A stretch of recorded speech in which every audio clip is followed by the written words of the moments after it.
Okay, Tommy. So, divisional state here in Marysville. First up, you guys live right around here, don't you? Yeah, we live in, my family lives in Dublin. It's about a 20-minute drive east of here. And our community club is that general area. It's a Catholic school, so they draw from a bigger area, but everyone's kind of from the vicinity. So it's an easy commute for us to come in here and compete today. Okay, Columbus is the most bizarre thing I've ever heard of with how they do their Catholic schools. You have to live in the quadrant, right? That's where you go. So you lived in the Reedy quadrant, right? I did, yeah. Something to that effect. I don't follow it all. Actually, my sister is in charge of admissions at Bishop Reedy, so she follows it all a lot better than I do. But something about it, you have to live in a certain area, and you go into that Catholic school. But if your family graduated from another Catholic school, you have some type of loophole into where you can go wherever you want. And then if a kid doesn't live in the right area, but he wants to go to another Catholic school, the principal of the area that he lives in needs to sign off on it. So again, I don't follow it all, but there's something to that effect. Not like Cleveland and Cincinnati. That's bizarre. Not like Cleveland and Cincinnati. Or where we are. If you're in St. Ed's, you can live an hour away. There's people that live out by me. Patty Gallagher lives out by me, and he goes to St. Ed's, and it's an hour drive almost. That's not the case in Columbus, unless it's St. Charles, because that's the only all-boys Catholic school in the city. So you can live wherever you want to go there. Are your kids going to go to Watterson? They will go to Watterson. Is it because that's where you live, or is that just how did that happen? A little bit of everything. Where I live, primarily, and my kids go to St. Brendan, and that school primarily feeds into Bishop Watterson. So I want my kids to go to high school with the kids they went to elementary with, like anybody normal person would. And so we're Watterson. We've attached our wagon to Watterson for quite some time now. So we're trying to build up a good program here. Yeah. Is that what your daughter will go to? Yeah, she's in the 7th grade, so she'll be the first Watterson student in 2 years. Okay, so she'll be there. Yes. And what is the feeder school again? St. Brendan. St. Brendan? Yeah, that's in Dublin Hilliard area. Okay. Okay, so it's North Columbus. That's correct. North of Columbus. Northwest, yeah. Okay, Northwest. Okay, so when you come here to the tournament today, you went 2 for 3 today. I know it's not all about titles for the Rowlands. I do know that, right? That's pretty awesome. But you went 2 for 3. What do you want the Rowlands boys to get out of this tournament? OAC, divisional state. They divided into the school you're going to go to. You guys are double A, right? Middle division. Yeah. So they divided into the size of the school rather than when you go to the one in Youngstown, it's everybody all thrown together, right? Yeah. What do you like about that, and what do you want the boys to get out of it? I think it's cool for our community club to get behind an event that is not at the end of March and is not as zealot-driven as the OAC state tournament is, which we're big proponents of. But not all of our kids can qualify for that tournament. So we had 25 kids enter today in the divisional state. It's the weekend after our regular season ends. So it's a good way for our kids that maybe aren't quite ready for that commitment to the OAC state to still get a taste outside of the community level wrestling. And so we've done a good job today. I think we're in 2nd place behind Graham, which is cool. I don't think we're going to catch them, but it's good for our club, our kids, our community, our high school to know that we're building a program that, at least at the grade school level, is matching the performances of the other perennial Division II teams in the state. So it's exciting. And for our kids, we really want them to have a great attitude and great effort. At this age, I'm learning that learning how to deal with emotional control is very, very critical. So, with my kids, obviously it's about skill development, attitude, effort, making sure that they're respecting the sport, appreciating the sport, and then maybe one day they grow to love it. But emotional control, I think, is important, because I think all 3 of my kids and most of our kids, they respect and appreciate wrestling, but they don't know how to navigate the emotional tornado that is wrestling. And so each weekend is another test for them to get exposed to certain situations, certain wrestlers, certain whatever, to where their emotional control is kind of flatlined by the time they get to an age where things kind of truly do matter a little bit, where maybe you're preparing for an event that the result will be something you think about 20 years later. I don't think they have that going on right now, but being able to just have emotional control is critical for our kids. Looking at Tommy's finals match, he's wrestling a guy that was kind of like he was losing some emotional control, but Tommy stayed cool. Yeah. He stayed calm, and that I think that's what you're alluding to. I know you're a process-driven guy.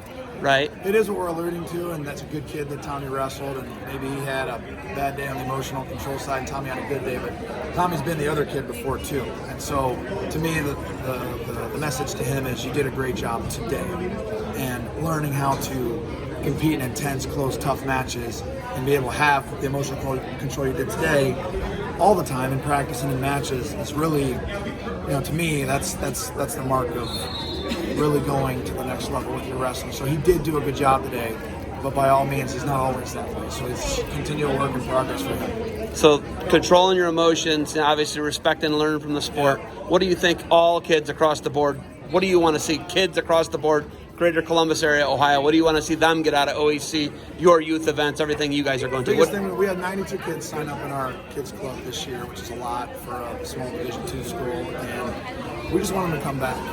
So for some kids, they need to compete in order to enjoy the sport. Other kids, they need to go to practice and not even wrestle live, sit on the side of the match and watch the other kids do it. Some kids need to practice once a week.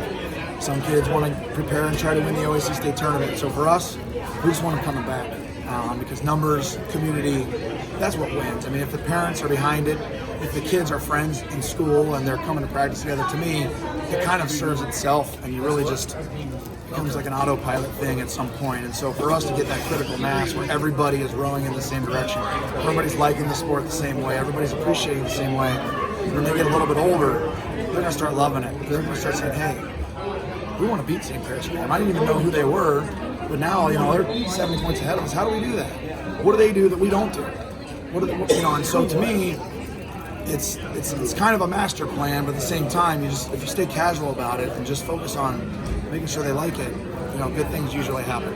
Okay, so this is where I get a lot of my parenting advice from you, just so you know. So I got to talk to you more often. But I need parenting advice from everybody, including you. Okay, so I got a 4 and a 2-year-old. I just have them at the stuff. I let them goof off, warm up, kind of see it, and saturate them with them a little bit. And then when they say they don't want to go, we don't go.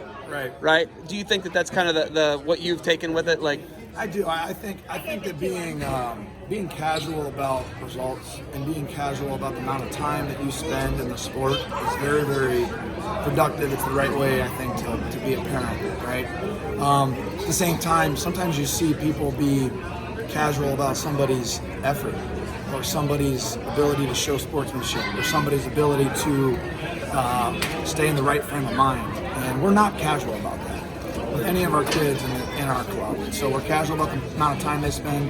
We're very casual about winning or losing.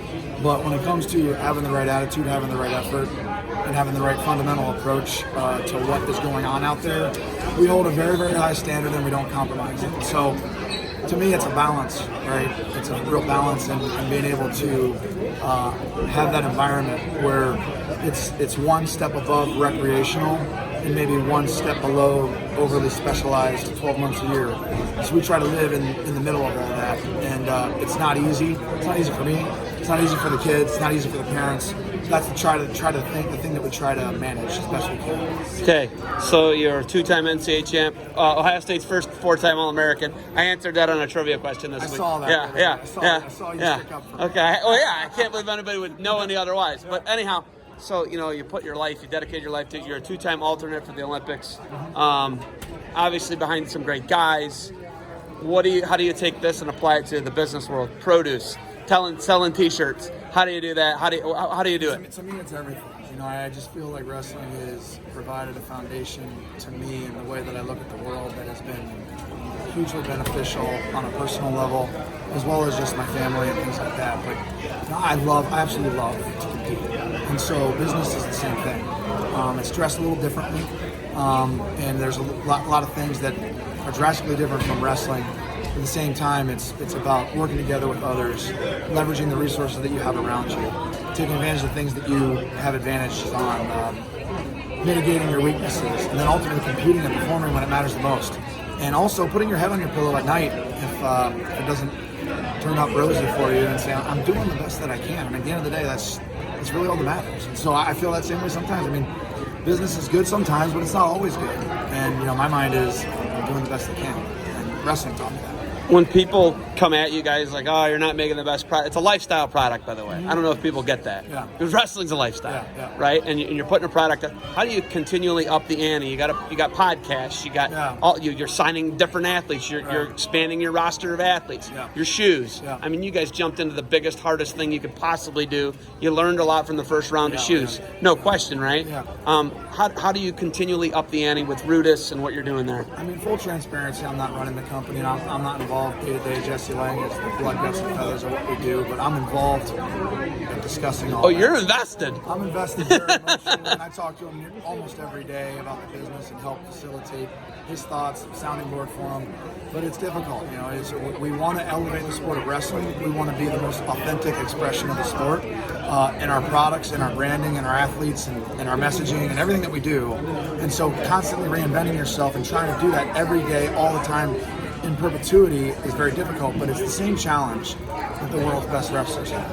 And David Taylor, Kyle Snyder, Jordan Burroughs, John Smith, Dave Schultz, everybody that has ever tried to be the best at what they do and try to repeat it and try to not get knocked off the top of the mountain. That is something you have to do. You have to reinvent yourself. You have to constantly look for the edge. And so, by all means, I'm not saying we're there, because we're not, but we're trying to get there. And so as long as you feel like you've never really arrived, there's always that hunger, that itch to be more than you were the prior day. And so Jesse and the culture of Brutus, they have that in the company, and it exists within the ethos of the brand as well. So. All right, I'm going to allow you, if you want to reply or say anything to your favorite internet troll, I'm not going to bring any names into it, but people that say, you know, that the Olympic experience is a wasted experience, right? I'm not going to bring any names into it, but when you see stuff like that, does it make you mad, or does it make they're misguided? It's just no big deal. I mean, I think Willie Saylor is a good proponent for the sport of wrestling. I know that he loves wrestling. And he's my guy, I got to be honest with you. I responded to his tweet because I know that he didn't mean it. Yeah. I know that he didn't mean it, and I didn't appreciate the sensationalism to get a click or a tweet or an article, you know, and I just did not appreciate that. I know he didn't mean it the way that he said it. I knew that before I even responded. But the Olympic dream, that pursuit is so real. I think it's the purest pursuit in the world, and so in any sport, not just wrestling. And so, yeah, I mean, I don't care how sloppy our federation is. I don't care how few weight classes we have. Nobody has terrible guidance in pursuing that dream, regardless of the rules or anything. And I happen to think that the federations and the rules and the limited weight class is ridiculous as well. But that pursuit is 100% worth its weight in gold, no matter what. You know, if you look at Logan Stieber's world title, he won it on an Olympic year. And it was the toughest weight I think I'd ever seen. You see his path? Yeah. The easiest match was the gold medal match, right? I mean, look at the guys he went through, of course. Right? So I think that we need to continue with that, onto that trajectory, right? Yeah. And folk, I mean, that was crazy. Yeah. That world championship he won was. Would you agree with that? Yeah, absolutely. It was unreal, right? It was awesome. It was great. And it was so I think we need to start moving more towards that. And hey, Olympics is great, but building our own thing and then a pro league's a whole other thing. But I'll run on a hard drive here. So there you go. Yeah. All right, I know you got kids. I know you got stuff to do. You got anything else for me? No, thanks for stopping in and covering the sport as always. Appreciate what you do for wrestling, and thanks for taking the time out to talk to me. All right, hey, thank you for the time. Keep grinding, and it's always great talking to you, Tommy. Thank you.